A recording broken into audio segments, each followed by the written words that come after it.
Get ready, folks, because today we are diving headfirst into some seriously mind-bending stuff. Oh, is that right? Yeah, we're talking ChainLink 2.0, and let me tell you, this white paper, version 2.0 to be precise, Really dug in, huh? it's a doozy. I bet. Luckily, we've got an expert on hand to help us unpack it all. Well, I'm happy to be here. What I think is so fascinating about Chainlink 2.0 is how it's like pushing way past just feeding data to blockchains. Right. It's about, building out a whole network, like an extension of the blockchain. You know what I mean? Clearly. Capable of some really, really groundbreaking stuff. So, like, one of the core concepts here, Mm-hmm.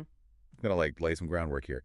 Decentralized Oracle networks. Cons. DAWNs, as the cool kids call them. What are they really?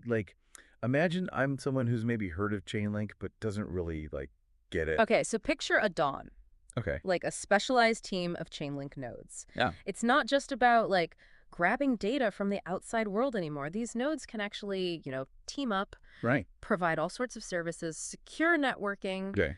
off-chain computation, which can be way faster than what you get on a blockchain, even data storage. Huh. So it's Right. like a Swiss Army knife of blockchain tools. Exactly. Each DAWN is, customized for a specific job. Customize, yeah. And this opens the door for what they call hybrid smart contracts. Imagine smart contracts that can tap into all these off-chain capabilities securely. Oh, wow.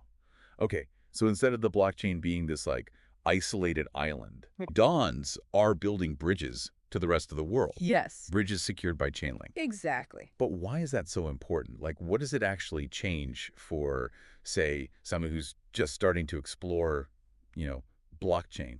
What does it mean for them? Let me give you a real-world example. One use case they talk about is proof of reserves. Okay. You might have heard of wrapped Bitcoin. Sure. It's basically a way to use Bitcoin on the Ethereum network. Okay. Normally, you'd have to trust a single company to hold the actual Bitcoin backing those tokens, Yeah. right? But with a Dawn, Yeah. Yeah. you don't need that blind trust anymore. Hold on. So you're saying with a DAWN, you could have verifiable proof that those wrapped Bitcoin tokens Yes. are actually backed by, real Bitcoin, Real Bitcoin. all managed in a decentralized way. No, decentralized. That's the key. That's huge, especially with all the concerns we've seen about, centralized platforms and Exactly. whatnot. True. Are there other real-world problems that these DAWNs could, actually tackle? Oh, absolutely. Think about how companies interact with blockchains now. Okay. Big concerns about sharing sensitive data. Totally. Dawns could be the bridge, Okay. allowing for private verified data exchange. Okay, so a company could, prove it has certain certifications or financial records Exactly. without revealing all the, nitty-gritty details on the blockchain. You got it. That could be huge for, supply chain management or... Huge. Huge for supply chain. Or even better, let's talk about decentralized identity. Okay, let's talk about that. Imagine getting a digitally verifiable credential that says, yep, this person is over 18, right? Right. But it doesn't actually reveal your birth date. No more handing over your driver's license to buy, I don't know, a pack of gum. Exactly. Now that's clever. Or how about streamlining those, KYC processes? Oh my gosh, yes. KYC. Know your customer. Yeah. Huge pain point. That would save everyone so much time and hassle. Absolutely. And get this. The white paper even talks about how this could unlock things like under-collateralized loans in DeFi. DeFi. Now, hold on. That's a whole other I know, right? rabbit hole. But We could do a whole deep dive on that. for our listener who maybe isn't as deep in the weeds, Yeah. how could DAWNs impact, say, me wanting to get a loan? Okay, imagine getting a loan based on your credit history, right? Which is verified on-chain, but it's kept private. Okay. You don't need to put up a ton of crypto as collateral. Wow. That could be huge, right? Huge. Especially if you, need a loan, Yeah. but don't necessarily have all those assets. Exactly. So we're talking about, bringing real-world finance onto the blockchain, Yes, but with a level of privacy that hasn't been possible before. you got it. And that's just scratching the surface, really.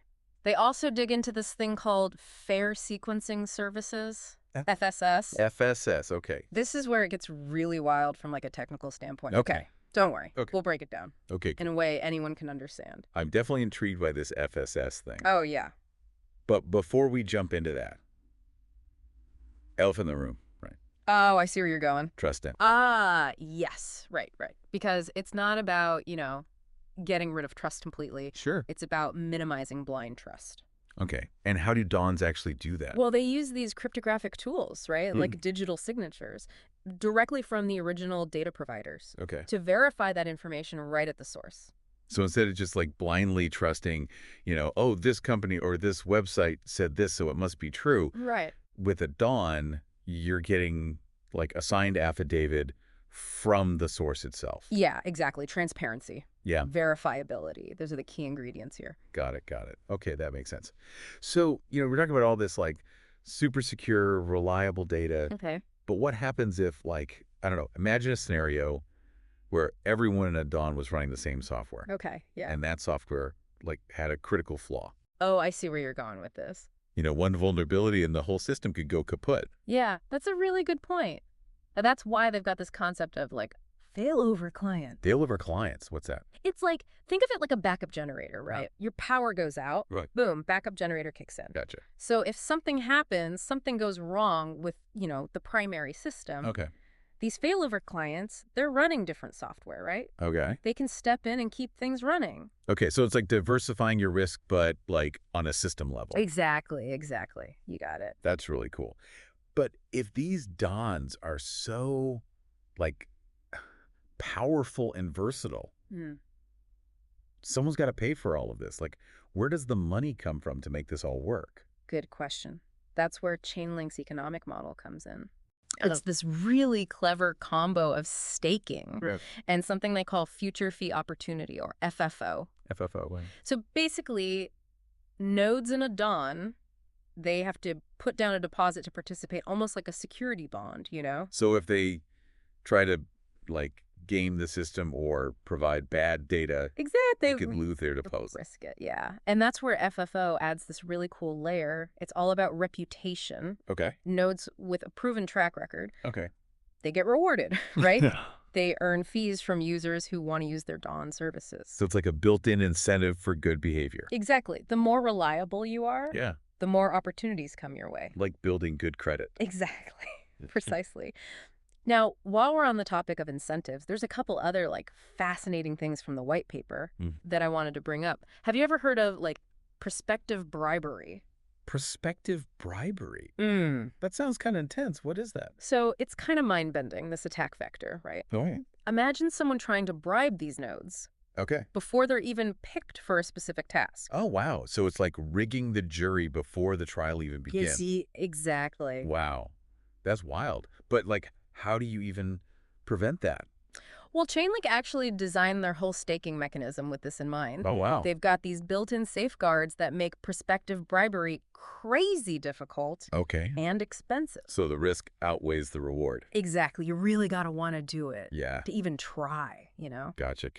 Another super cool thing they talk about is discretized functional signatures. Don't worry, I'm not going to get all like technical on you. Yeah. But basically, think of it as like a super efficient way to check if data is legit Okay. without needing like a giant supercomputer to do it. So it's like a security checkpoint, but it doesn't slow everything down. You got it. Exactly. Which is key. Especially in those like real-time applications. Yeah, exactly. All this talk about like data integrity and, Yeah. Verifiable systems.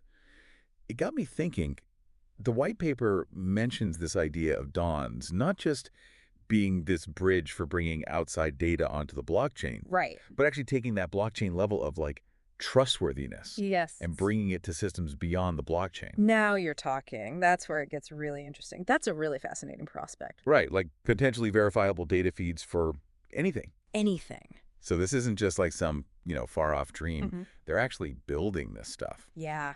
That's what's so cool. They've already got, a working decentralized Oracle network. Right. And from everything I've seen, they're actively developing all this new stuff outlined in the white paper. Wow. It's a beast of a project, though. Yeah. This isn't happening overnight, but Okay. they're definitely laying the groundwork Yep. for a future where, like, Yeah. blockchain tech could touch everything. It's kind of mind-blowing, It really is. When you think about it, this whole, like, deep dive has been, like, eye-opening. Oh, yeah. Because it's easy to get, I don't know, caught up in, like, the crypto hype cycle. Right, right. This feels different. This feels different. This Yeah. feels like a fundamental shift Totally. in how we think about data and trust and like the very fabric of, I don't know, the internet. 100%. And I think that's what makes this whole ChainLink 2.0 thing, these dawns, Yeah. so compelling. Right. It's not just about, like, let's make a bunch of money off crypto, you know? Totally. It's about building something better. Right. More transparent, more equitable, Yeah. more secure digital world. I love that. And to our listener, I hope this deep dive has given you like a solid understanding. Yeah. We've only scratched the surface, really, Just the tip of the iceberg. of what ChainLink 2.0 can do. Absolutely. But hopefully you're as excited as we are about the possibility. I know I am. Keep your eyes peeled, folks. Oh, yeah. Things are about to get very, very interesting. You know it. And remember, this is just the beginning of the conversation, right? Right. The future of dawns, it's still being written. Yeah, And everybody has a role to play. So I love it. stay curious. Ask questions. Yes. Go explore this stuff. Love it. I think that's a perfect place to leave it. I agree. To the future. To the future.